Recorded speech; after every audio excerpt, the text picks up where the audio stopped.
This is not a consolation prize. This is still your life, and if you use this chapter well, you come out with something sturdier than confidence built on performance. So begin with inventory.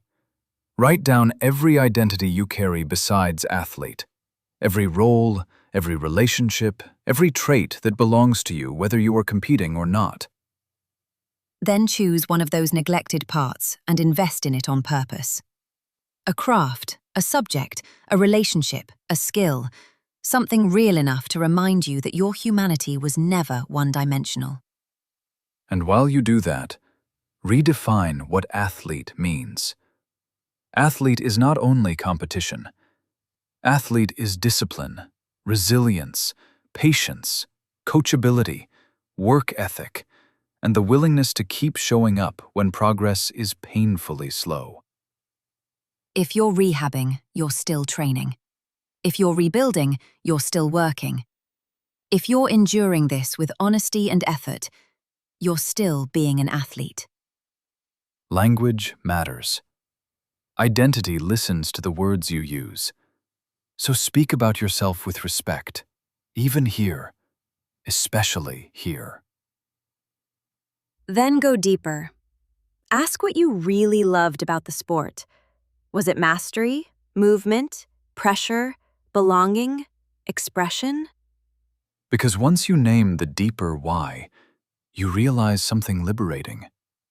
The sport was one vehicle for those needs, not the only one. Competition, connection, growth, purpose, these can still exist while the body heals. And that is what the best comebacks understand. The greatest returns are not made by athletes who only rebuilt the body. They are made by athletes who became bigger human beings in the waiting. They returned calmer, wider, less desperate, more grateful. They no longer needed the game to prove they existed, and that freedom changed the way they played. So the real question isn't only, how do I get back? It's also, who will I be when I return? Because one day, whether by age, injury, or simple time, every athlete plays their last game. That ending is not a possibility. It is a certainty.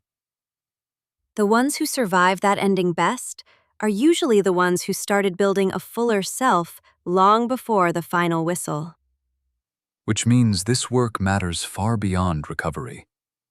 The identity you rebuild now will carry you not only back into sport, but into the decades that follow it. In a strange and unwelcome way, injury may be forcing you to learn early what others do not learn until much later. Who are you when you can't play? Answer it slowly.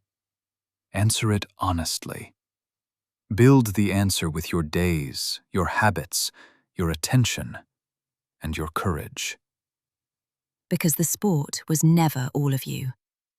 It was one beautiful expression of you, but not the whole story. And in the next chapter, the path widens again. We turn toward the long healing curve, the plateaus, the false summits, the setbacks that make athletes think something is wrong, when in fact, something very human is happening. Turn the page when you're ready. You've just done some of the deepest work in this journey. Everything that comes next will stand on the foundation you began building here.